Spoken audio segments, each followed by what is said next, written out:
Bonjour à toutes et à tous, j'espère que vous allez bien. Je vais avoir besoin de vous ce matin, de votre participation, je vous prépare un petit peu. Donc n'hésitez pas à intervenir s'il y a des petites questions ou des petites demandes de lecture de texte, c'est plus dynamique quand on est tous ensemble. En ce moment, il y a plein de choses qui se passent dans l'actualité, il y a plein de mots qui tournent un peu en boucle, je ne sais pas si vous l'entendez un petit peu. Enfin, je l'ai fait la semaine dernière, cette prédication. Je suis sûre qu'il y aura des nouveaux mots, parce qu'il y a encore des nouvelles choses qui se sont passées cette semaine, que je n'avais pas pris en compte au moment où j'ai fait cette prédication. Mais qu'est-ce qui tourne en boucle en ce moment à la radio, à la télé Trump. Ah ouais, alors là, ça on entend. Voilà, Trump. Inondation, oui. Qu'est-ce qu'il y a d'autre? Les défaillances des entreprises aussi. Les expériences des entreprises. Les défaillances, oui, tout à fait. Les Juifs en Israël. Oui, la guerre, oui, tout à fait. La mort. Oui, oui. Et les meurtres entre jeunes aussi. Ok. On va pas aller trop longtemps dans l'actualité, parce que là, voilà.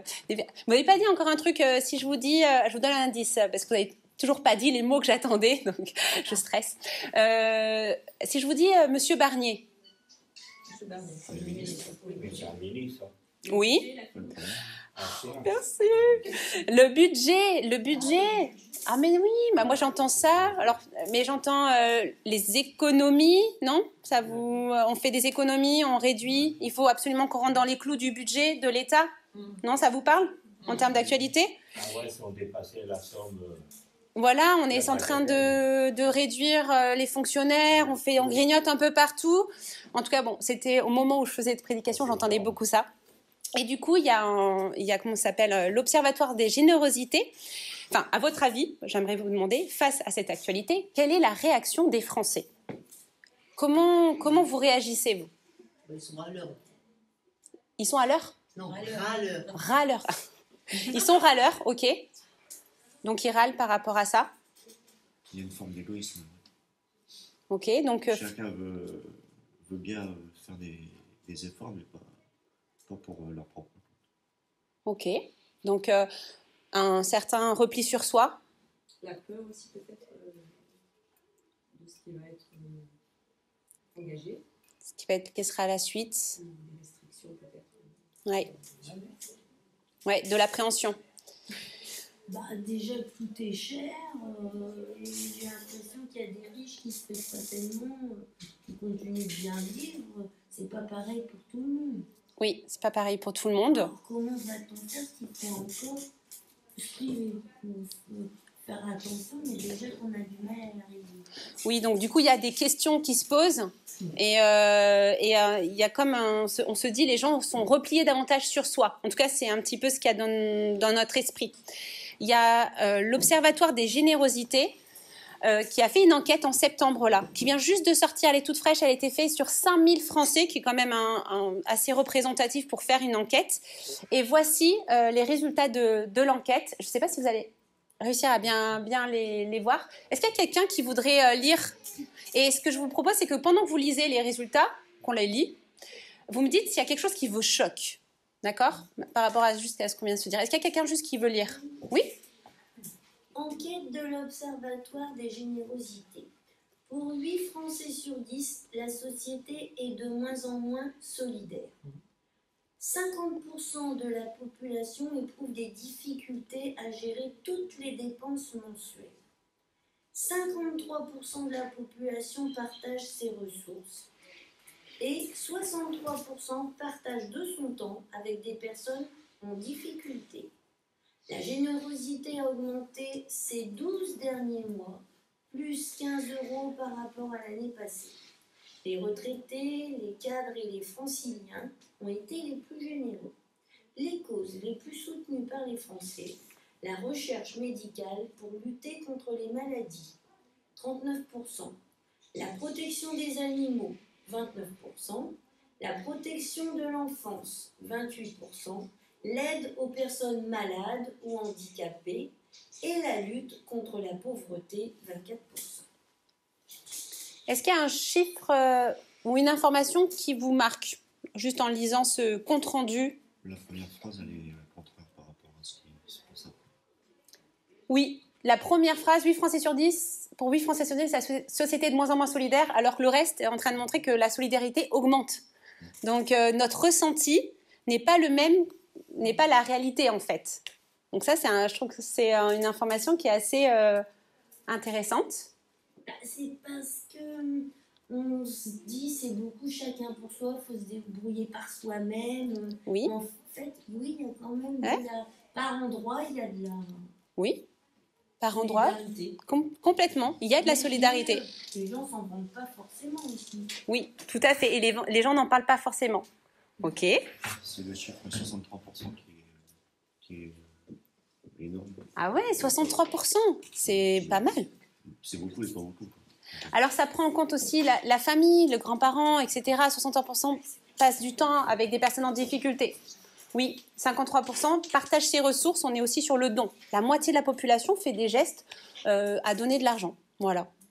Pourquoi je vous parle de ça ce matin? Je voulais pas trop m'attarder sur ça, mais même si je trouve hyper intéressant, c'est que le chapitre 5 de Néhémie nous plonge dans une réalité économique qui est très difficile. Et du coup, je trouvais que ça nous rejoignait dans notre quotidien. Je vous propose qu'on lise Néhémie 5.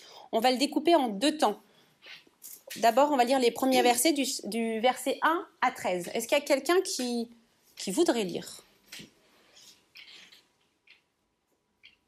Ingrid? Ouais, c'est bien. Les gens du peuple et leurs femmes avaient à se plaindre gravement de leurs frères juifs. Les uns disaient: avec nos fils et nos filles, nous sommes nombreux. Nous voulons recevoir du blé afin de pouvoir manger et rester en vie. D'autres disaient: nous devons donner nos champs, nos vignes et nos maisons comme gage pour recevoir du blé pendant la famine. D'autres encore disaient: nous avons dû emprunter de l'argent en hypothéquant nos champs et nos vignes pour payer le tribut du roi.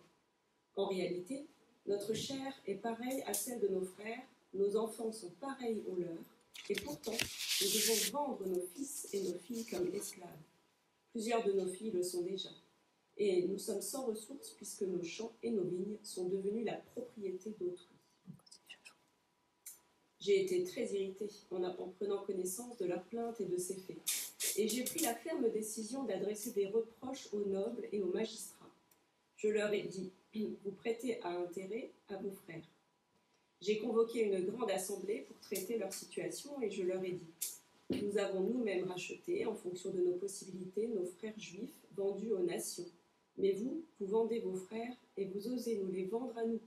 Ils ont gardé le silence, ne trouvant rien à répondre. J'ai ajouté: ce que vous faites n'est pas bien. Ne devriez-vous pas marcher dans la crainte de notre Dieu, ne serait-ce que pour éviter les insultes des nations qui nous sont hostiles? Moi-même, avec mes frères et mes serviteurs, nous leur prêtons de l'argent et du blé. Renonçons donc à ce qu'ils nous doivent. Rendez-leur aujourd'hui leurs champs, leurs vignes, leurs oliviers et leurs maisons, ainsi que l'intérêt que vous avez exigé d'eux, le centième de l'argent, du blé, du vin nouveau et de l'huile. Ils ont répondu: nous allons les rendre et nous n'allons rien exiger d'eux. Nous allons faire ce que tu dis. Après avoir appelé les prêtres, je leur ai fait jurer de tenir parole. J'ai même secoué la poche de mon manteau en disant: que Dieu secoue de la même manière pour l'arracher à sa maison et à ses biens tout homme qui n'aura pas agi de façon à respecter cet engagement. Qu'un tel homme soit ainsi secoué et se retrouve les mains vides. Toute l'assemblée a dit Amen et a célébré l'Éternel. Et le peuple a tenu parole. Donc on est avec Néhémie, merci beaucoup Ingrid, on est avec Néhémie qui part de Babylone pour aller à Jérusalem pour reconstruire la muraille. Et en fait, lorsqu'il va être en train de reconstruire la muraille, il va être face à des difficultés. Et la première difficulté qu'on voit, c'est, enfin, pas que la première, il y en a d'autres, c'est la crise économique. La nourriture est chère. Il y a l'inflation à Jérusalem. Et les impôts qui sont demandés par le roi ont énormément appauvri le peuple juif. Et il y a plusieurs juifs qui sont obligés d'emprunter à leurs frères qui ont plus d'argent, qui sont beaucoup plus aisés. Et pour ça, pour pouvoir emprunter, ils hypothèquent leur propriété. Mais les juifs qui sont plus riches et qui prêtent leur argent, eux, ils profitent de la pauvreté de ceux qui sont pauvres. Pourquoi ? Parce qu'ils demandent des intérêts en plus de l'argent qu'ils leur proposent, qu'ils leur prêtent. Et donc, du coup, certains n'ont pas réussi à rendre l'argent et l'intérêt. Et donc, du coup, ils ont dû vendre leur maison. Et ils ont dû vendre, pour certains, leurs filles et leurs filles. et leurs fils et leurs filles pour survivre. Et ils sont incapables de racheter leurs enfants. Et donc ils viennent voir Néhémie et puis ils viennent lui annoncer qu'ils n'ont pas d'argent et qu'ils ont tout perdu. Ça me fait penser aujourd'hui à la démarche d'une personne qui tombe dans la pauvreté. Quand j'étais travailleur social, j'accompagnais des personnes qui étaient en difficulté financière et ça se passe très souvent comme ça. Il y a une fragilité sociale et économique qui implique la création le fait de souscrire à des emprunts avec intérêt. Ces emprunts, on a l'impossibilité de les rembourser et donc du coup, tout doucement, on rajoute des dettes, on perd son logement et puis quand on a perdu son logement, juste après, il y a un risque de perdre sa famille. On peut se poser la question, en lisant ce texte, on se dit, mais elle est où la solidarité en Israël? Elle est où? Et en entendant ces paroles, Néhémie a été profondément choqué. Il est scandalisé et il se met en colère. Pourquoi? Parce que la loi de Moïse, elle interdisait de profiter de la pauvreté. Elle n'interdisait pas de prêter de l'argent. On pouvait prêter de l'argent. Mais elle interdisait de mettre des intérêts sur les prêts d'argent. Voilà ce qu'on peut lire en Exode 22. J'en ai mis 2, mais on en lira qu'un. Exode 22, verset 24. « Si tu prêtes de l'argent à un membre de mon peuple, à un pauvre qui est avec toi, tu n'agiras pas envers lui comme un usurier, tu n'en exigeras pas d'intérêt. » Donc la loi dit bien que c'est interdit. Et ça le choque que ça se passe. Le prêt est là pour soulager le pauvre. Mais il ne faut pas que le prêteur il s'enrichisse sur le pauvre. On n'est pas la banque. Le prêt est là pour aider le pauvre à s'en sortir dans une période de la vie qui est difficile. Et donc, face à cette situation, Néhémie va appeler les riches, c'est-à-dire les nobles, les magistrats. Il va faire un rassemblement et il va leur faire des réprimandes. Il va leur demander de rendre tous les biens qui ont été acquis à l'aide de ces intérêts-là. Et Néhémie va sceller cette promesse des nobles et des magistrats à l'aide d'un serment devant des sacrificateurs. Et s'ils ne respectent pas leur engagement, à ce moment-là, il y aura des conséquences qui seront spirituelles et matérielles. Moi, ce qui m'a marqué en lisant le passage, c'était que Néhémie, il est débordé. Il est en train de construire une muraille. Il y en a de partout, il y a des personnes de l'étranger. Il doit gérer 1 million de choses. Mais il prend le temps d'écouter ces personnes. Il prend le temps de nommer le mal. Il dit, ce que vous faites n'est pas bien. Ce que vous faites n'est pas bien. Il est là et il prend le temps également de défendre les pauvres et de faire appliquer la loi, malgré le fait qu'ils soient surchargés. Il aurait très bien pu dire, écoutez, là, c'est priorité, c'est la muraille, et puis on réglera toutes ces affaires plus tard. Il aurait pu dire ça. Bien évidemment, plus tard, on va le voir en Néhémie 10, il va prendre le temps de réorganiser. Il a vraiment compris qu'il y avait un problème et donc du coup, il va réorganiser la loi et il va mettre en place un soutien annuel, une dîme annuelle pour ceux qui sont en difficulté. Mais ça, c'est plus tard la réorganisation. Mais il prend le temps quand même de traiter l'urgence. Enfin, en tout cas, moi, quand j'ai lu ce texte, ça m'a parlé tout particulièrement. Et j'ai voulu un petit peu creuser davantage tout ce qui concerne la générosité dans l'Ancien Testament. Parce qu'en fait, c'est un petit peu un fil rouge dans toute la première partie de la Bible, même dans la deuxième partie d'ailleurs. La générosité, c'est une marque de piété authentique. Les personnes qui avaient une relation forte avec Dieu étaient généreuses. Et le croyant est invité à ne pas fermer son cœur. Le croyant est invité dans tout l'Ancien Testament à tenir sa main ouverte devant les situations de besoin. Voilà ce qu'on peut lire en Deutéronome 15, versets 9 à 11. Veille bien à ne pas avoir un regard mauvais envers ton frère pauvre au point de ne rien lui donner. Il crierait contre toi et tu te chargerais d'un péché. Donne-lui et que ton cœur ne rechigne pas à le faire, car à cause de cela, l'Éternel ton Dieu te bénira dans tous tes travaux et dans toutes tes entreprises. Il y aura toujours des pauvres dans le pays. C'est pourquoi je te donne ce commandement. Tu ouvriras ta main à ton frère, à celui qui vit dans la misère et la pauvreté dans ton pays. La générosité, elle se manifeste par des actes. Oui, c'est donner de l'argent, c'est donner de ses biens. Mais pas que ça. C'est également une attitude qui va se concrétiser dans la manière dont on vit les relations et les engagements. On a vu dans l'Observatoire des générosités qu'il y a ceux qui donnent de l'argent, mais aussi ceux qui passent du temps On dit tout le temps, le temps, c'est de l'argent. Mais c'est vrai, le temps que tu passes à aider quelqu'un, tu le passes pas peut-être à travailler et à gagner de l'argent dessus. Le temps, c'est de l'argent. Et donc, du coup, ton attitude aussi est comptabilisée comme une générosité. On pourrait aussi se demander quel type de temps je donne à Dieu. Est-ce que je lui donne les restes, si j'ai fait tout ce que je dois faire pour moi, ou est-ce que je lui donne le début de mon temps? Est-ce que je lui donne les restes de mon argent ou je lui donne une part qui est consacrée pour lui? On peut se questionner autour de ça. Il ne s'agit pas de calculer ses efforts et ses engagements, je calcule tout ce que je fais, mais il s'agit d'accepter de s'effacer au profit du bien de l'autre pendant un temps. Il s'agit de ne pas se contenter à un service qui est minimum. Et il y a 2 points dans tout l'Ancien Testament qui fait office de fil rouge. J'aimerais vous les partager. Le premier point, c'est que Dieu se soucie des personnes vulnérables. À chaque fois que le peuple de Dieu ne prenait pas soin des plus faibles et des plus pauvres, Dieu inspirait des paroles aux patriarches ou aux prophètes pour rappeler à tout le peuple que Dieu aime les personnes qui sont vulnérables et que Dieu veut en prendre soin. Exemple, psaume 146, verset 9. Charline, tu peux... voilà. L'Éternel protège les étrangers, il soutient l'orphelin et la veuve, mais il fait dévier la voie des méchants. Dieu fait droit à l'orphelin et la veuve, Deutéronome 10, il aime l'étranger et lui donne de la nourriture et des vêtements. Et on peut voir plein de versets comme ça dans tout l'Ancien Testament. Le deuxième point, c'est l'invitation à aimer son prochain comme soi-même, ainsi que l'étranger. Il y a une extension du prochain à l'étranger. C'était une invitation surtout pour le peuple de Dieu à consacrer ses dons et son temps, pas que au peuple de Dieu, mais également en dehors du peuple de Dieu. Dépasser les frontières de la communauté pour bénir toute personne qui est dans le besoin. Ça nous questionne aussi pour nous aujourd'hui. Est-ce que nos dons sont uniquement consacrés aux chrétiens ou est-ce qu'ils ont pour but de bénir également toute personne autour de nous qui sont dans le besoin? Et donc, du coup, ce principe d'aimer son prochain comme soi-même, c'est décliné en plein de dispositions légales, en plein de lois. Et il y en a plein dans l'Ancien Testament. Je vais vous en donner 2. La première, c'est le droit de glaner. Je ne sais pas si je l'ai mise ou pas, juste après. Je ne crois pas. Non. Le droit de glaner. En Lévitique 19, on peut voir ça. Donc, en fait, il y avait la possibilité... Enfin, les agriculteurs devaient laisser une partie de leur champ pour les personnes qui étaient vulnérables.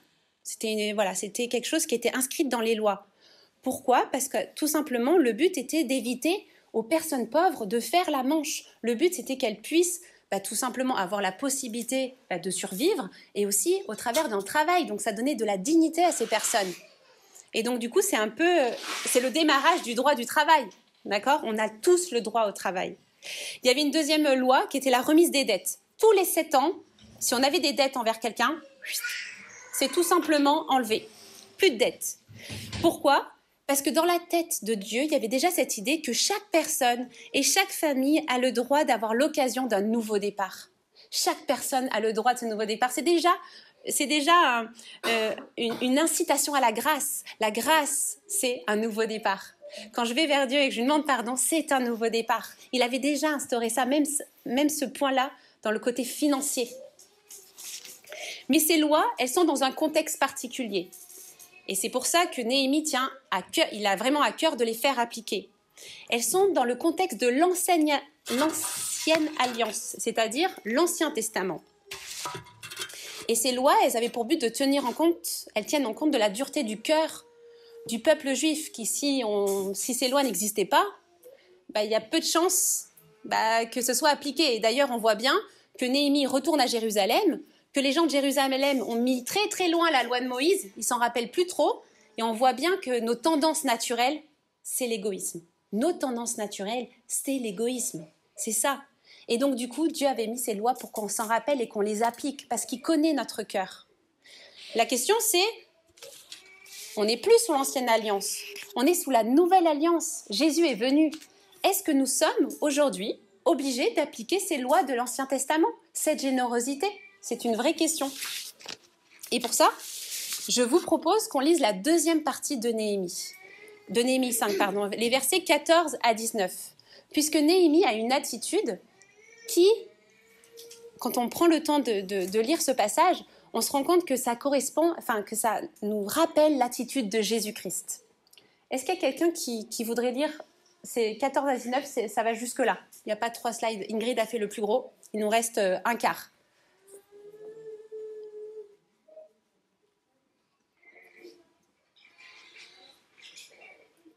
De plus, dès le jour où le roi m'a désigné pour que je sois leur gouverneur dans le pays du Juda, soit depuis la 20e année du roi Artaxerxès et jusqu'à la 32e année, pendant ces 12 ans, ni moi ni ma parenté n'avons vécu des revenus octroyés au gouvernement.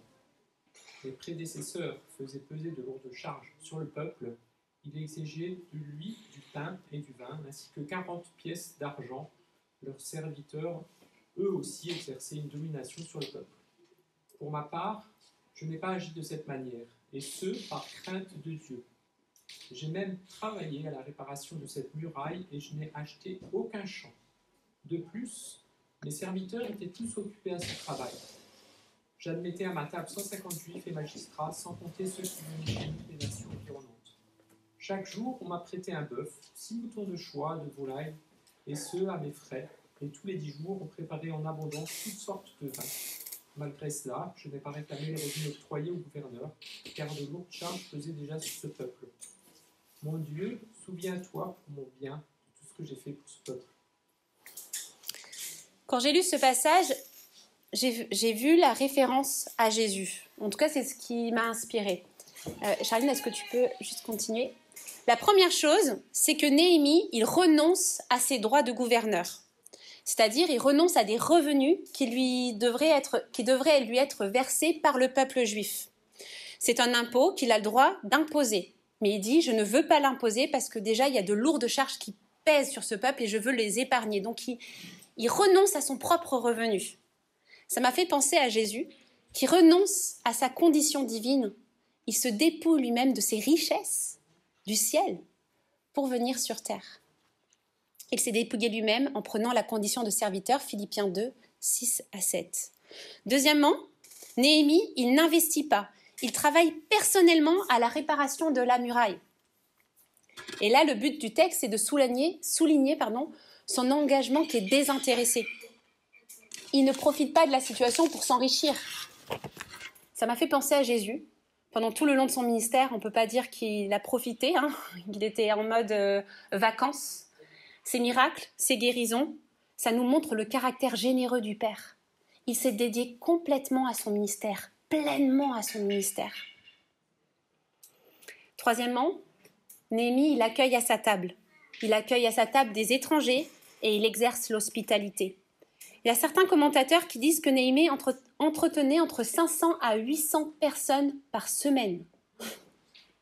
Franchement, j'ai voulu le noter.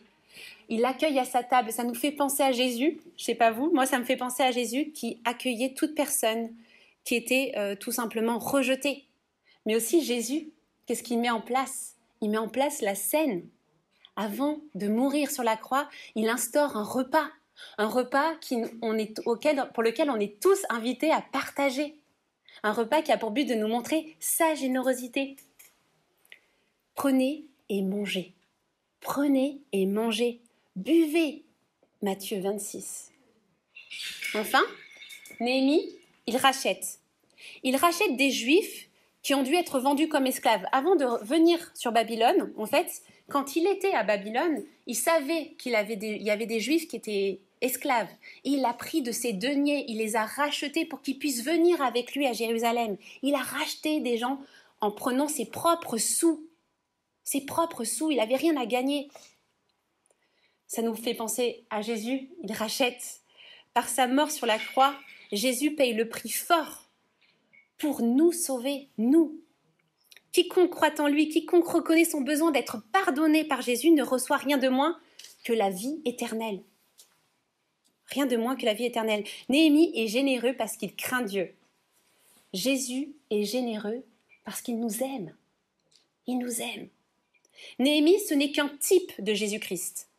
Un type de Jésus-Christ, c'est quelqu'un de l'Ancien Testament qui a pour but de nous montrer, de nous révéler la venue d'un sauveur.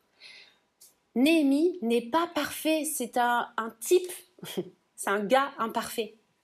mais sur ce coup, il est exemplaire parce qu'il a pour but de nous annoncer un sauveur généreux, un sauveur qui va nous racheter comme lui l'a fait. C'est comme un prémisse pour nous donner le goût. On attend Jésus-Christ. Et le but, c'est qu'on attend ce Jésus-Christ qui va inscrire sa loi sur nos cœurs. On n'aura plus besoin de prophètes, on n'aura plus besoin de patriarches qui nous annoncent la loi. Pourquoi ? Parce que cette loi va être inscrite à l'intérieur de nos cœurs. C'est ça le but de Jésus-Christ. Son corps à Jésus et son sang, c'est comme le tampon, ce tampon-là qui inscrit sa loi sur nos cœurs. Nous ne suivons plus la loi de l'Ancien Testament, nous suivons la loi du Christ qui dit « Tu aimeras le Seigneur ton Dieu de tout ton cœur, de toute ton âme et de toute ta pensée, et tu aimeras ton prochain comme toi-même. » De ces 2 commandements dépendent toute la loi et les prophètes. Les 10 commandements, c'est un résumé de l'Ancien Testament. C'est un résumé. Et dans ces 10 commandements, il y en a 9 qui se retrouvent dans le Nouveau Testament. 9. Il n'y en a qu'un qui manque. Lequel ? C'est celui qui concerne le jour du sabbat. Alors vous allez me dire, qu'est-ce qui change entre l'Ancien et le Nouveau ? Si finalement la loi est la même. Ça veut dire qu'on doit l'appliquer, nous, en tant que chrétiens. En fait, la loi de l'Ancien Testament, elle avait un but pédagogique. Elle avait pour but de nous montrer qu'on était incapable de l'appliquer. Si on était dans l'Ancien Testament et qu'on essayait d'appliquer cette loi, on aurait été incapable. Pourquoi ? Parce qu'on ne peut pas se sauver nous-mêmes. C'est le but de ces règles. C'est de nous montrer que le salut ne vient pas de nous. Nous ne sommes pas des sauveurs. Nous ne sommes pas Dieu. Nous sommes des êtres humains imparfaits. Mais ça a pour but de nous montrer surtout que Jésus-Christ est venu pour appliquer entièrement cette loi. Jésus est venu nous apporter un secours qui est gratuit. Et le but, c'était que je puisse expérimenter dans mon être, dans mon expérience, ce secours-là, cette grâce-là. Parce que lui, il est allé au bout de l'amour. Et le bout de l'amour, c'est quoi ? C'est donner sa vie pour ses amis. Nous sommes les amis de Jésus. Nous sommes ses amis. Il est allé au bout de cet amour jusqu'à donner sa vie pour nous. Pour que quiconque croit en lui ne périsse pas, mais ait la vie éternelle. Et dans ce cadre nouveau, c'est pas je dois appliquer les règles, c'est plutôt j'expérimente le secours gratuit de Dieu et du coup ma générosité, c'est une réponse du cœur à ce que Jésus a fait. C'est une réponse du cœur. C'est l'expérience de l'amour de Dieu, ça me donne envie d'être généreux.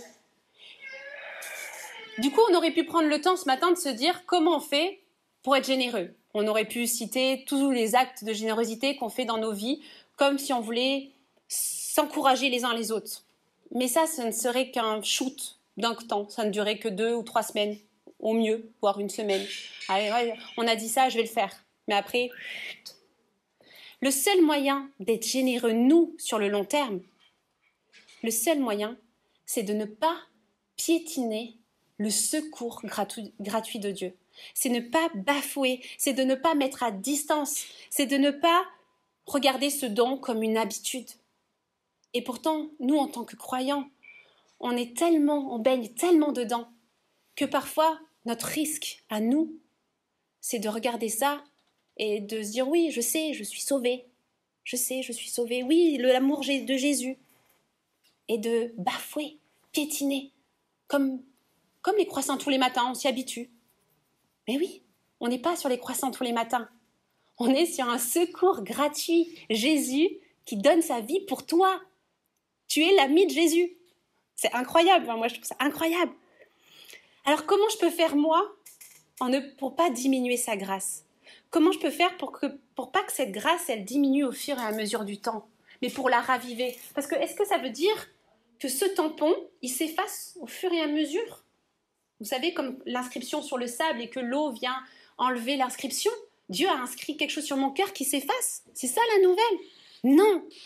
Le tampon est fixé une fois pour toutes dans ton cœur. Ça, c'est sûr. C'est inscrit. Tu es sauvé. Tu es enfant de Dieu. Tu es l'ami de Jésus. C'est noté, inscrit, tampon ineffaçable. C'est sûr. Et il te reconnaîtra grâce à ça. Il te reconnaîtra grâce à ce tampon sur ton cœur.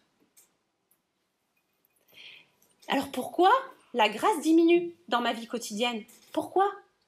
Parce qu'il y a un malin qui s'appelle Satan, un malin qui a aussi des tampons. Et lui, son objectif, c'est de cacher ce tampon merveilleux. Ça, c'est l'objectif du malin. Et il emploie plusieurs tampons. Et je me suis un petit peu exercée à savoir quels sont ces tampons. C'est des tampons qui s'effacent par contre, lui.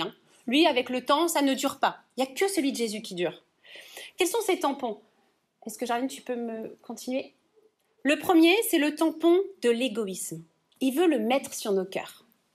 C'est un tampon qui m'invite à garder mon argent pour moi, ma générosité pour moi, mon temps pour moi. Bah oui, parce qu'au cas où il y a une crise, au cas où il y a quoi que ce soit, au cas où j'en ai besoin de cette énergie, bah non, je le garde pour moi. Lui, il veut que ce tampon de l'égoïsme soit noté par-dessus. Deuxième tampon, c'est le tampon des préjugés. Alors moi, je ne donne pas ni mon temps ni mon argent parce que de toute façon, ces gens-là, ils ne le méritent pas. On a nos têtes. Il y a des belles têtes et des têtes qui ne nous reviennent pas. C'est le tampon des préjugés. Je ne sais pas si ça vous arrive, moi je le vois facilement avec moi-même, je suis dans la rue, je ne sais pas si vous voyez, j'ai tendance à donner quand il y a des familles, quand il y a des enfants. Mon cœur, mais il y a des gens, non, eux non, mais eux oui. On est comme ça, on a ce tampon des préjugés à la tête du client. Le troisième tampon, c'est le tampon... comment ça va être utilisé? C'est le tampon, vous savez, des peurs et des inquiétudes. Ouais, mais si je donne de mon argent, qu'est-ce qu'il va en faire? Parce que moi, j'aimerais être rassurée de comment est géré mon argent. Donc, il y a tout un fonctionnement derrière aussi. Si je donne ces sous, est-ce qu'il ne va pas acheter de l'alcool avec? Donc, j'en donne pas. Vous voyez? Et d'ailleurs, c'est très intéressant quand on demande à un SDF ou n'importe qui dans la rue de quoi tu as besoin, qu'est-ce que je peux t'acheter? Des fois, ils disent une bouteille d'eau. Je vous promets, c'est impressionnant de poser cette question, c'est incroyable. Un coca? Vous n'aurez pas un café chaud? Ouais, café chaud. Ces trois tampons nous font oublier, tout simplement, que Christ, Charline, tu peux continuer, que Christ, lui, il n'a pas gardé son sang juste au cas où, pour lui. Il n'a pas gardé son sang pour lui. Jésus n'a pas réservé son sang uniquement à ceux qui ont une belle tête, à ceux qui lui reviennent. Non, il a donné son sang pour tous, pour tout le monde. Jésus ne s'est pas donné... Jésus s'est donné même s'il y avait des milliers et des millions qui piétineraient ce qu'il a fait. C'est ce qui s'est passé aussi. Mais il s'est donné pour tout le monde. Quoi qu'il en soit. Alors c'est peut-être un message simple, c'est peut-être peu développé, mais c'est le seul qui est essentiel. Parce que seule la présence de Jésus peut raviver le tampon qu'il a inscrit sur nos cœurs. Seule sa présence. Parce que quand on prend du temps avec lui, je ne sais pas vous, mais on fait toujours un peu les mêmes choses, mais c'est des bonnes choses, c'est des bonnes habitudes, parce qu'on ferme les yeux et puis là, ce matin, on l'a fait, on dit « Seigneur, merci ». Déjà, on commence souvent « Merci Seigneur pour ça, merci Seigneur pour ça ». Et quand on dit merci, on est en train tout simplement de reconnaître tout ce qu'il fait pour nous. On est en train de reconnaître ses bienfaits dans notre quotidien et on se sent ô combien riche. Deuxièmement, on peut lui demander pardon. Pardon parce que je fais ça, et ça j'ai mal répondu, et j'aurais dû faire ça, et je te demande pardon, j'aurais jamais dû. Et dans ce moment-là où on lui demande pardon, on bénéficie, vous savez, de son regard bienveillant sur nous. Parce que si tu passes du temps avec Dieu, et que dans ce temps, tu te sens encore plus lourd à la fin, c'est pas avec Dieu que t'étais. Parce qu'avec Dieu, oui, tu peux déverser, oui, tu peux être triste, mais il y a son regard bienveillant qui dit « Va et ne pêche plus. Va et ne pêche plus. » Alors oui, on est triste parce qu'on a péché, mais va. Et ça, on expérimente quoi? On expérimente le chaudron inépuisable du pardon de Dieu. Mais c'est incroyable, on peut y aller tous les jours là-dedans. Tous les jours. Et enfin, troisième chose, on lui dit tous nos soucis. Alors Dieu, si tu pouvais, alors si Dieu, tu pouvais, et Dieu, vraiment, si tu pouvais. Et à ce moment-là, on est en train de faire quoi? On est en train de dire, mais c'est toi qui es au-dessus, c'est toi qui es souverain, et moi je crois en toi. Et c'est pour ça que je te confie tous mes problèmes, et je sais que tu peux avoir un pouvoir. Parce que quoi? Parce que tout vient de toi. Et on est en train de reconnaître ça. Et quand on fait ces 3 choses, merci, pardon, et Seigneur, j'ai quelques demandes, ben on est en train de reconnaître que Dieu est généreux, que Dieu est grâce, et on est en train de raviver le tampon. C'est pour ça qu'on est encouragé à le faire tous les jours. Pour effacer, pour diluer le tampon, les tampons de l'ennemi, du au cas où, et puis à la tête, etc. J'aimerais conclure par un passage d'un livre que j'aime beaucoup, Pour une vie juste et généreuse de Timothée Keller. En tout cas, je vous encourage à le lire, je l'aime beaucoup. Il dit ça. Chacha.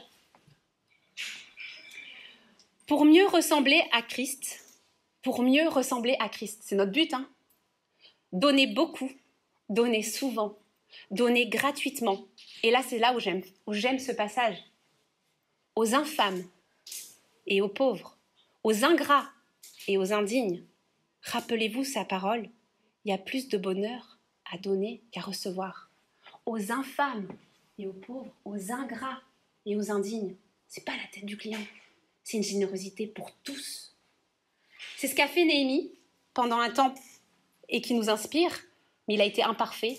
C'est ce que Jésus a fait parfaitement et c'est ce que nous sommes appelés à faire à l'aide de son esprit. Parce que sa loi est dans nos cœurs. Sa loi est dans nos cœurs.